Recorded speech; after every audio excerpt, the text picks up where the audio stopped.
Primeiro, agradecer, né, o convite de estar aqui e de ter ajudado a contribuir com o livro. E aí eu decidi que a minha fala vai ser mais ou menos do jeito que eu escrevi o capítulo. Então, vai ser uma espécie de apresentação do capítulo, né? Sou educador da Politeia, mas a parte específica da Politeia eu vou falar mais para o final. Tá? Vou deixar mais para o final, e agora eu gostaria de dar um panorama um pouco mais geral. E assim também que eu acabei escrevendo esse capítulo. A primeira frase, eu fiquei feliz que quando saiu o livro, foi o primeiro capítulo, né? E a primeira frase que eu escrevi foi: a educação não é neutra. E aí eu explico logo abaixo, né, que foi de propósito a escolha de ter colocado essa frase como a primeira. Então, pensando nos capítulos, tirando a apresentação, é a primeira frase do livro, né? A educação não é neutra. E aí eu gostaria de começar por aí também. Parto de dois princípios nessa fala, e aí que eu vou tentar recortar e falar de várias coisas, mas são dois princípios básicos para mim e para muita gente que trabalha com educação, que é: a educação não é neutra. 2, é possível pensar numa transformação da educação? Sim, desde que a gente consiga pensar junto numa transformação radical da sociedade. Ou seja, transformar a educação sem pensar nesse âmbito maior pode talvez não fazer sentido. E aí eu vou explicar um pouquinho o porquê. Quando a gente decide procurar a escola para um filho, quando a gente decide procurar uma escola para trabalhar, quando a gente decide construir, criar uma escola, todos esses momentos a gente deve ter como eixo principal alguns princípios. O que você quer com essa escola? E qual é o objetivo dela? Porque são objetivos diferentes. Não existe um objetivo geral, algo extremamente geral e abstrato, em que todas as escolas se encaixem. Não, tem propostas diferentes. E quanto mais claras elas forem, melhor é para você que está escolhendo e para a escola também. Então, nesse sentido, as escolas que eu chamo, né, e outras pessoas também chamam de escolas de resistência, elas colocam logo no seu princípio, logo na sua apresentação, que são uma escola que propõe uma transformação. Isso é importante. Não pode estar implícito. Assim como tem as outras escolas que, desde cara, já se apresentam como escola para passar no vestibular. E é bom que seja assim, porque pelo menos você sabe. O problema é aquelas que não falam. Mas depois a gente fala mais disso. Então, quanto mais claro tiver, melhor. Eu trouxe as anotações, porque senão eu começo a falar aqui e não paro mais. Eu preciso me organizar. Se esses dois pontos forem verdade, que a educação não é neutra, e que para transformar a escola precisa transformar a sociedade junto, elas devem, essas escolas que se propõem de resistência, devem avaliar, devem olhar para como que está o mundo.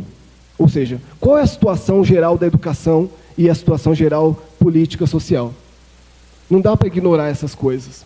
E, infelizmente, hoje em dia, a maior parte das escolas, se a gente pegar aí, 85% das escolas dos estudantes do Brasil estão na escola pública, então a boa parte das escolas públicas simplesmente ignora o panorama mais geral de como está o mundo e trabalham na sua escola como se fosse uma bolha, como se fosse algo descolado da realidade. Hoje a gente tem, em pleno século XXI, uma quantidade absurda de pessoas que moram na rua, que não têm condições, pessoas que passam... No século XXI, a gente ainda tem pessoas que passam fome. Isso com o mundo hoje produzindo comida para 12 bilhões de pessoas. Não sei se vocês sabem disso. O mundo produz comida hoje para 12 bilhões de pessoas. Tem 7 só. E tem gente que passa fome. Só que a escola não trata disso. A escola dos nossos dias, e aí eu vou estar falando de maneira geral, mas é óbvio que tem as diferenças, mas aí eu poderia colocar tranquilamente 95% ou mais das escolas ignoram a conjuntura social mais geral. Além disso, a gente está, talvez, passando pelo momento mais convulsivo, politicamente falando, talvez, estou dando um chute aqui, mas é um chute que eu acho que tem base material, talvez o momento mais convulsivo politicamente falando desde a Guerra Fria. E a escola não está tratando disso. A escola está ignorando essa parte. Entra numa escola, hoje não que é feriado, entra numa escola segunda-feira de relance e vê quantas estão falando sobre a conjuntura política atual do mundo e do país. Mas a gente vai encontrar, por exemplo, aulas sobre, sei lá, o tetraedro de titânio. Mas, enquanto isso, a reforma da Previdência não é tratada.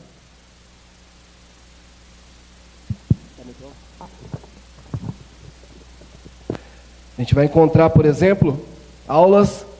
Depois, fica tranquilo, eu não estou fazendo uma crítica direta aos conteúdos, depois eu explico isso. Mas a gente vai encontrar, por exemplo, sou professor de física, né, aulas incríveis sobre o movimento circular uniforme. Mas ninguém fala sobre a reforma do ensino médio dentro da escola. A gente vai encontrar aulas sobre as briófitas, mas ninguém fala que ontem o Trump soltou uma bomba, a maior bomba não nuclear no Afeganistão. Vocês viram isso? A maior bomba não nuclear ele soltou ontem no Afeganistão. A gente está às beiras de uma guerra. E quantas escolas estão tratando isso? A gente ensina Bhaskara, mas a gente não fala sobre os refugiados da Síria. E a gente deixa tudo isso, toda essa conjuntura política, para a pobrezinha da sociologia dentro da escola, que é mínima. Ela não vai dar conta disso. E ainda querem tirar. Isso não é uma crítica aos conteúdos. Tá? E aí eu quero separar muito bem isso, porque existem dois extremos nesse debate, que é, por um lado, algumas pessoas que acabam falando que a gente precisa ensinar o estudante a aprender, e que os conteúdos eles vão vir naturalmente, que eles não são importantes. Eu particularmente critico isso. Como também não faço uma defesa pura dos conteúdos tradicionais. Mas a gente tem que discutir essas coisas de maneira crítica. Os conteúdos existem e eles são um conhecimento acumulado historicamente pela humanidade. E a gente não pode negar. Eu acho que é um erro quando algumas escolas, inclusive algumas escolas de resistência, e eu não tenho problema nenhum de falar isso, negam os conteúdos. Porque é um conhecimento historicamente acumulado e a gente não vai reinventar a roda. Não dá para pedir que os estudantes reinventem todo o conhecimento que já foi construído. Então, por um lado, tem isso. Sem falar que muitos conteúdos, eles são também emancipadores, no sentido de não trazer uma diferença social. Porque uma coisa é você falar que os conteúdos não são importantes numa escola de elite, onde ele vai entrar em contato com uma série de recursos e possibilidades e tal. Outra coisa é você falar que os conteúdos não são importantes para uma escola de periferia, onde o estudante, muitas vezes, tem como a única via de ascensão mínima social a escola. E depois da escola, o ensino médio, a escola básica, a faculdade. Então a gente precisa tomar cuidado com isso. Essa é uma discussão paralela, mas que é importante a gente fazer. Nem devemos ignorar totalmente, ou seja, os conteúdos eles são importantes socialmente, principalmente para a classe mais pobre. Nem devemos ter a escola tradicional, que é aquela que ensina uma lista gigantesca de conteúdos e que ignora a conjuntura social e política do mundo. Então, isso não tem receita, né? Não tem receita. Nas escolas de resistência, a gente vai ver que essas coisas são trabalhadas em conjunto. E aí eu vou depois falar um pouquinho mais.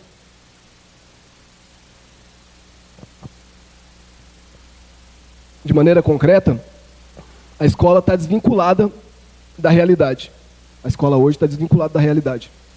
Ela está desvinculada da produção social. E essa é a discussão que eu quero trazer um pouquinho aqui. E aí não é só eu, né? Já vou aproveitar então que Paulo Freire foi citado tantas vezes aqui, é uma das pessoas que fala, né, a gente está falando de escola de resistência, ele chamava de educação política, né, ele nunca falou escola de resistência especificamente, mas é um termo muito próximo dele, mas não só ele, a gente pode trazer outros autores, como o Giraud, que é uma pessoa que traz um conteúdo muito forte na pedagogia crítica, da pedagogia de resistência. A gente pode trazer o Mesaros, que eu acho fundamental que as pessoas conheçam, né? Quem já leu aí Educação para Além do Capital, né? Ele tem uma porrada de livro, mas em termos de educação, ele tem esse, E aí é esse tipo de discussão que eu estou trazendo para cá. É a discussão que o Paulo Freire traz, é a discussão que o Giraud traz, é a discussão que o Mesaros traz, que é a educação de resistência, ela tem que trazer naturalmente a política no seu cerne. Não se trata de falar de temas políticos de ocasião. Isso é importante, precisa, acabei de falar, né?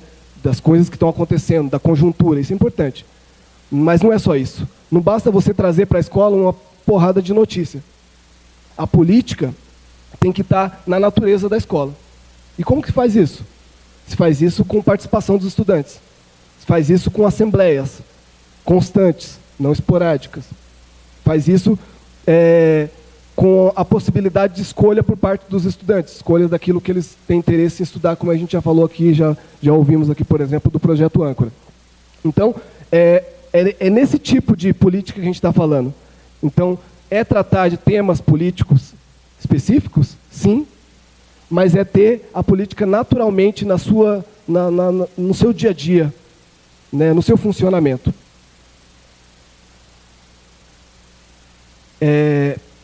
Então, se a gente pensar nessas escolas, e aí eu estou falando da Politeia, estou citando o Projeto Âncora, a MF Campos Sales, estou citando a MF Amorim Lima, lá em São Paulo, aqui em Minas tem o CPCD do Tião Rocha, tem uma série de escolas por aí, cada uma com a sua especificidade, né? Cada uma com o seu formato, já foi falado aqui, não são modelos, mas que cada uma traz um tipo de resistência ao modelo hegemônico tradicional de educação. É disso que a gente está falando.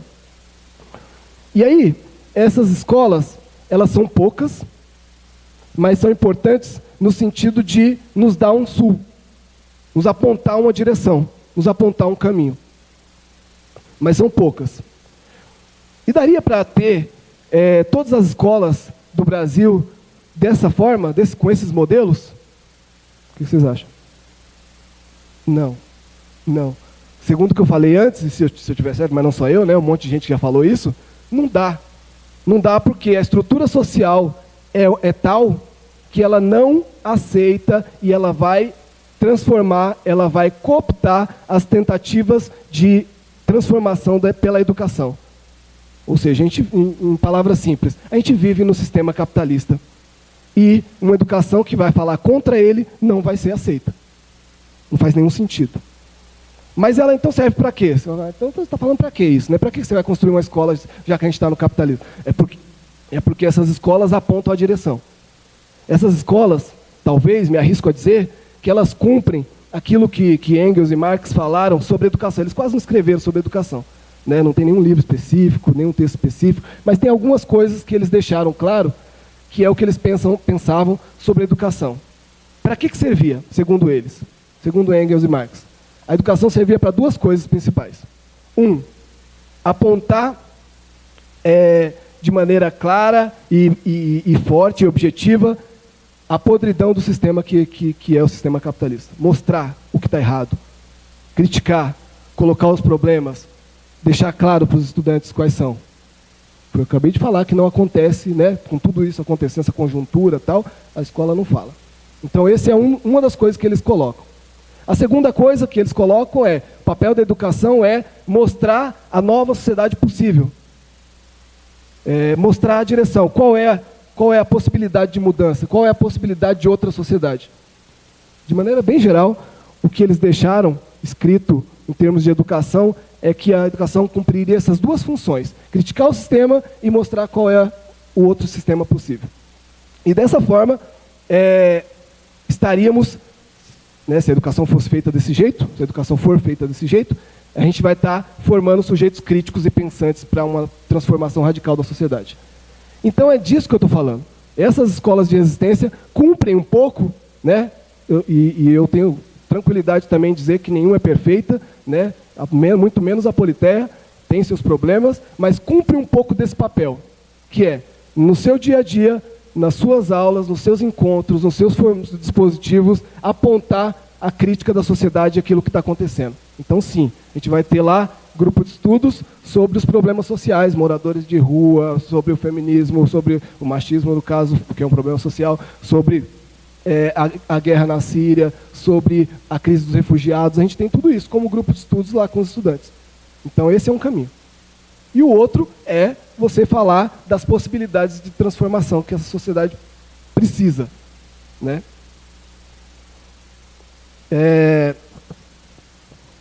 Mas também temos que ter um cuidado, né? É preciso de um cuidado aí. Qual que é o cuidado?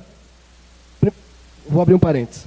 Não precisou de escola de resistência nenhuma para que acontecesse o maior levante estudantil que o Brasil já viu. Estudantil de educação básica, não de ensino superior. Não precisou de escola de resistência. Foi de dentro das escolas tradicionais, quadradas, né, que surgiu o maior movimento, que foi o movimento 2015-2016 de ocupação de escolas. Curioso isso, né? Se a gente pensar. Então, não foi necessariamente por essas escolas de transformação e tudo mais. Foi das escolas quadradas. Então, não é um caminho único. É isso que eu estou querendo dizer.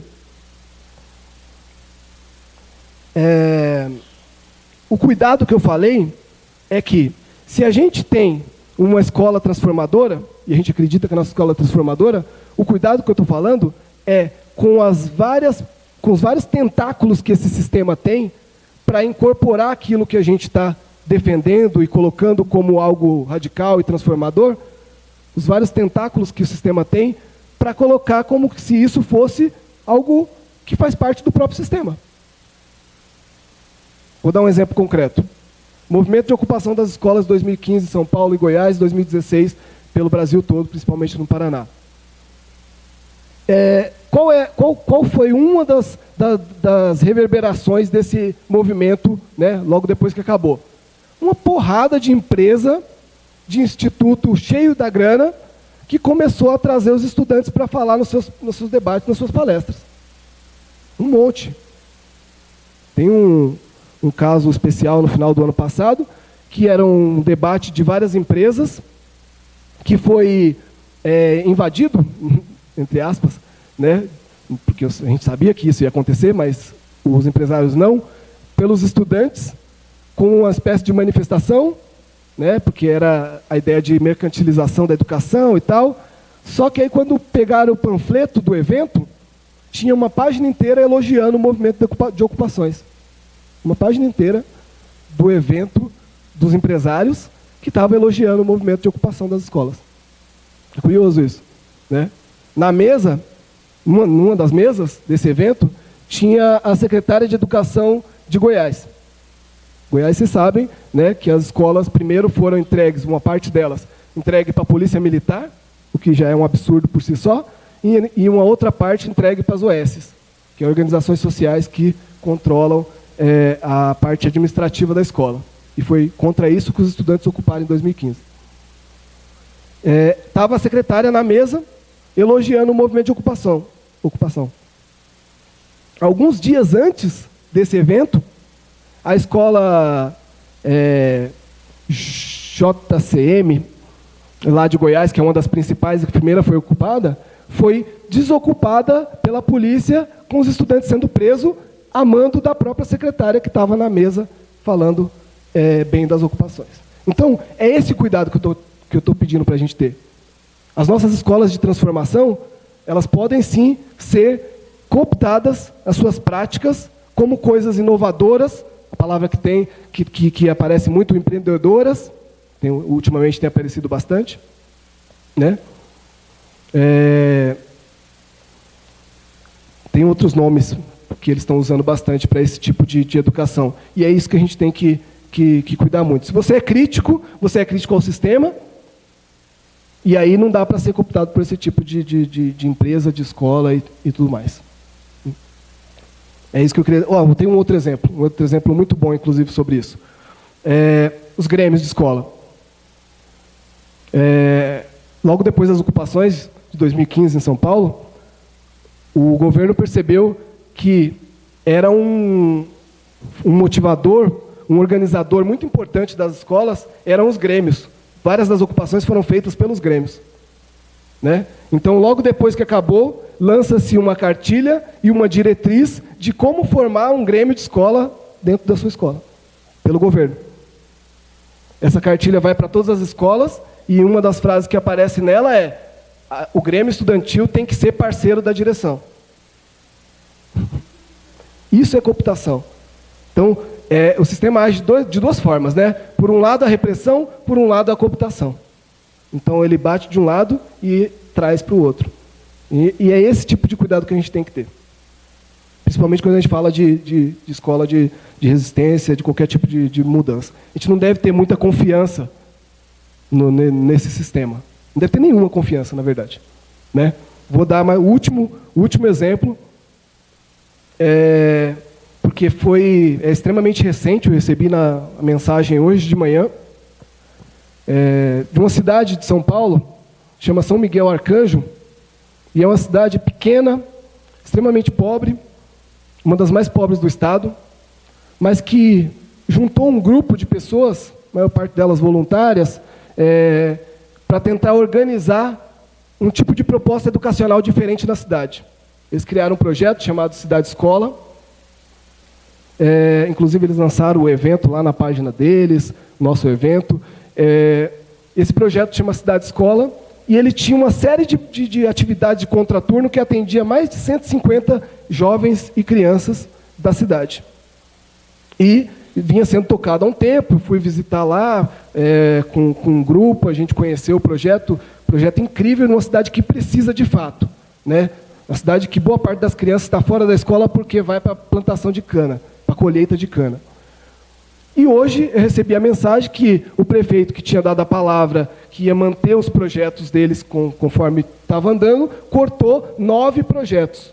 9 projetos de uma cidade que já não tem recurso, pobre, com uma série de estudantes fora da escola. Eles faziam um trabalho de contraturno, ou seja, eles conseguiam tirar os estudantes de uma série de problemas sociais. E 9 projetos foram cortados sem nenhuma justificativa plausível.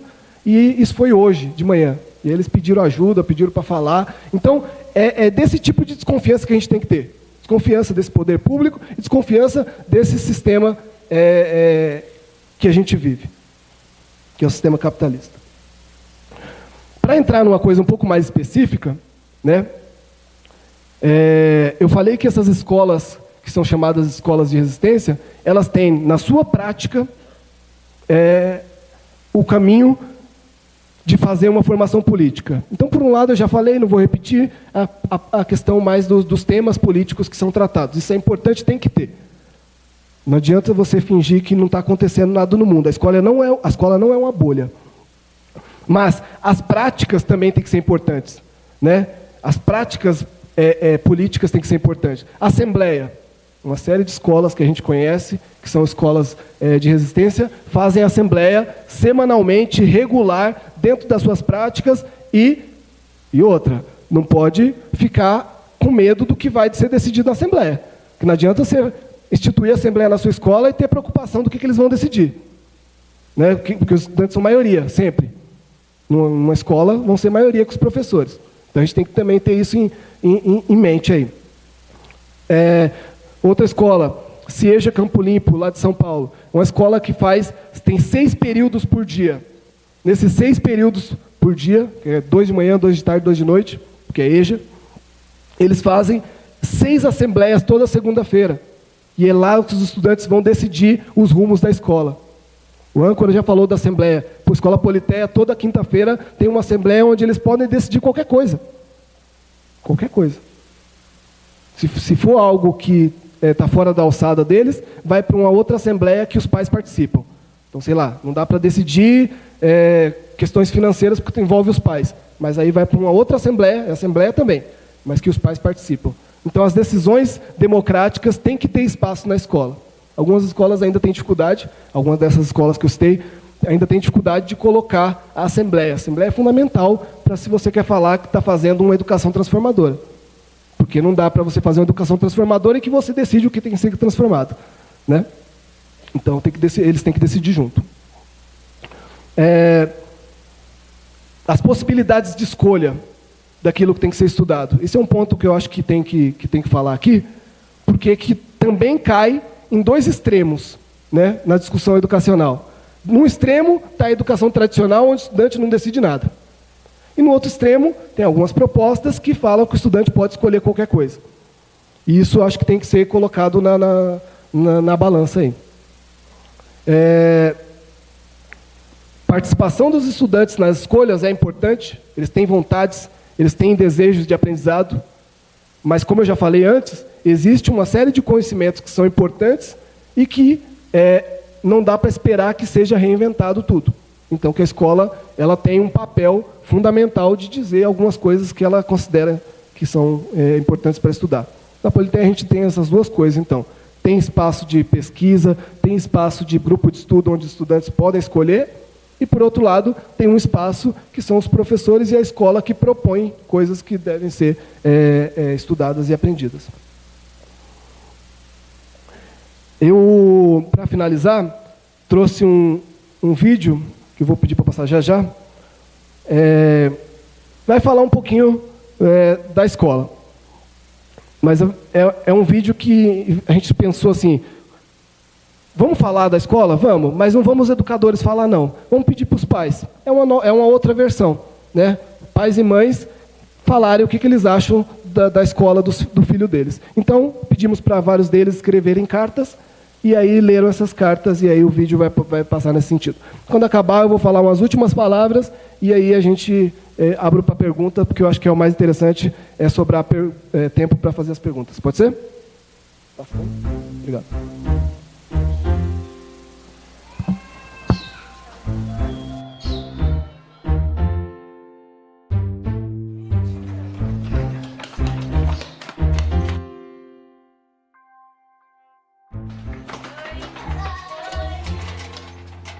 Politeia. Politeia. Politeia. Politeia. Politeia. A sua história se confunde com a melhor parte da minha vida. Sempre acreditei na possibilidade do aprendizado como um exercício prazeroso. Um exercício da curiosidade, do desvendamento, do prazer da descoberta, que é uma coisa que toda criança nasce conhecendo profundamente. E o Pedro tem algo que eu nunca tive nas escolas que frequentei. Ele pode escolher e está aprendendo a escolher melhor.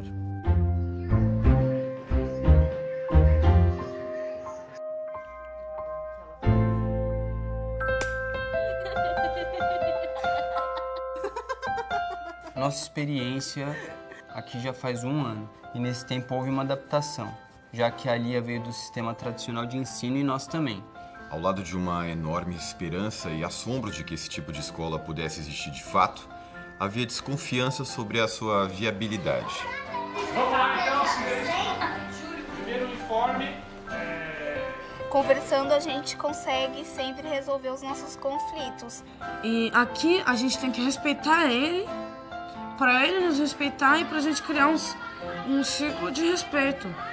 A gente vai discutir sobre as quebras de regra individual que interferem no coletivo. Será que a preguiça individual se sobrepõe à nossa vida em cidade, a vida em comunidade, vida em conjunto? O papel dos adultos aqui é mediar as coisas e ajudar a gente com algumas decisões. Quem acha que não vale a pena? A gente volta a conversar isso pra Assembleia de segunda-feira. Tem sentido? Ou não? Tem sentido pra mim. Eu também. Vou falar com a bagunça. João.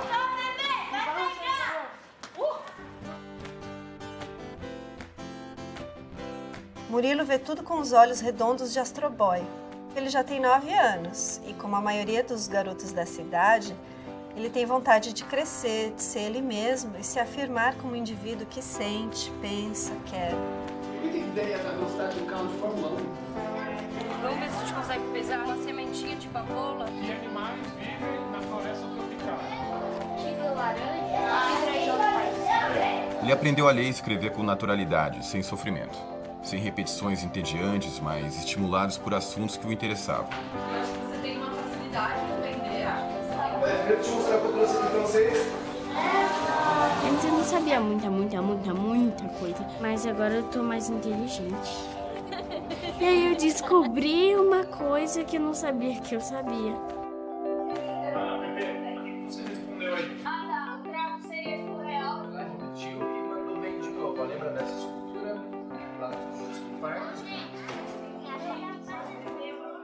Eu não sei o que o futuro nos reserva, mas tenho a convicção de que a vivência escolar está contribuindo para formar o cidadão que sabe do seu valor, que sabe refletir criticamente e que sabe escolher os rumos a seguir. E é muito bonito, especialmente, perceber o quanto o processo de aprendizado para elas não se baseia na hierarquia, mas na troca. E o quanto isso é parte, inclusive, de um processo muito bonito de empoderamento pessoal, onde elas cotidianamente se compreendem como pessoas de importância e de valor que têm muito a contribuir com o mundo. Tem sido mesmo um encontro muito bacana na minha vida, Neto Murilo. Não poderia querer muito mais que isso. Obrigada. Pai e mãe da Jade. Atenciosamente, Rodrigo Durão Coelho. Até já, Lilian.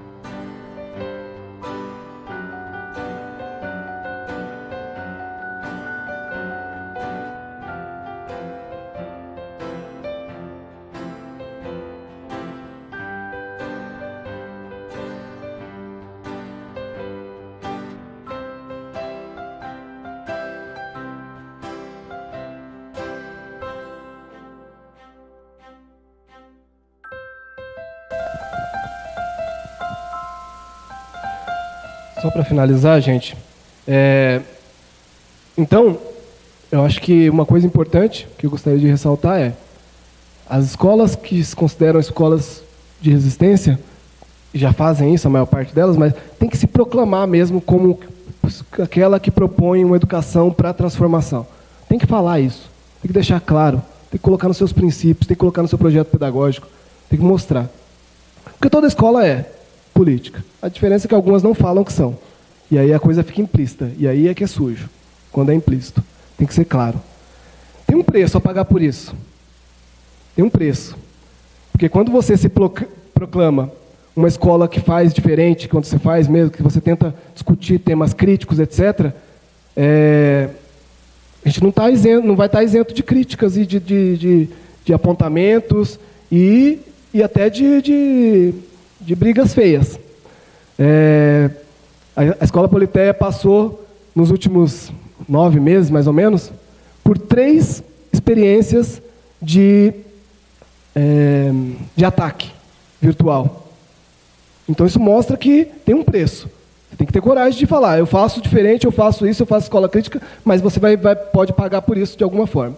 Então, um educador que, num debate dentro da escola, fez uma crítica à posição da polícia, e alguém filmou isso, jogou na internet, e ele recebeu ameaças, ele recebeu ataques, ele recebeu críticas, ele recebeu até visita inesperada na porta da escola para fazer pressão. É nesse nível que eu estou falando. Então não é simples a coisa, não é bonito, não é tudo bonito. Né? Eu acho que é importante a gente falar isso, porque às vezes nos eventos de educação, a gente deixa a coisa parecer que é tudo muito lindo. Né? Que são flores e poesia, e a gente pode usar a poesia para lutar, mas a educação é luta, porque existe um outro lado. Não estamos todos do mesmo lado. Uma outra educadora da Escola Politeia, resolveu dar um curso de gênero para criança. Foi atacada virtualmente de maneira pesada. Foi mais de 1.000 mensagens que ela recebeu com ameaças, porque falando que isso não é coisa que se faz com criança. Falar de gênero para criança, que absurdo. Uma série, tá virtual isso ainda, quem quiser ver. Então, é nesse nível. O terceiro ataque, foi eu mesmo que sofri, quando postei uma foto minha de aula no Facebook, uma foto de uma aula, que eu falei de linha de produção. Só isso, era só uma linha de produção. Eu recebi, e aí alguém pegou e jogou na página do Escola Sem Partido. Escola Sem Partido não é nem lei ainda, mas já tem página e já tem ação de retaliação. Não é lei ainda, imagina se virar. Eu recebi 800 comentários, e eu fiz questão de deixar lá, não apaguei, está lá para quem quiser ver aquela coisa beleza de 800 comentários de ataque virtual, porque eu estava falando de linha de produção com criança. Como assim? Você fala de gênero, fala de linha de produção e critica a polícia. A escola recebeu, em 9 meses, 3 ataques. Todos eles com mais com centenas de comentários. Então, é esse o preço que se paga quando você decide fazer uma educação política aberta, abertamente política. Recentemente, o Amorim Lima também passou por isso, quando teve uma discussão de gênero na escola e recebeu um vereador, né, se não me engano, mandou um ofício falando que a escola não podia fazer. Os vereadores estão meio sem noção lá em São Paulo. Eles não estão sabendo qual é o lugar deles. O Holiday, esses dias, foi visitar escolas para ver o que tinha, o que estava sendo ensinado, como se essa fosse uma função do vereador, e ele foi totalmente fora da realidade fazer isso. Então, é nesse nível que a coisa anda. Então, por isso que eu gosto de reforçar isso. A gente pode, sim, ter uma visão poética da educação, mas desde que a poesia seja usada como forma de luta, porque não estamos todos do mesmo lado, né? E aí eu termino com uma afirmação que eu sei que é polêmica, mas eu vou explicar. Educação para todos não serve para ninguém. Porque não tem como ter educação para todos se a gente tem dois lados. Se a gente tem dois grupos. Isso eu não estou falando, por favor, não confunda com inclusão, nada disso. Tá? Não é esse tipo de para todos que eu estou falando. É acreditar que a gente consegue fazer uma escola que atenda a classe dominante e os oprimidos. É disso que eu estou falando. Isso pode ser conversado mais longamente depois com quem quiser, quem tiver a fim de aprofundar isso aí. Tá?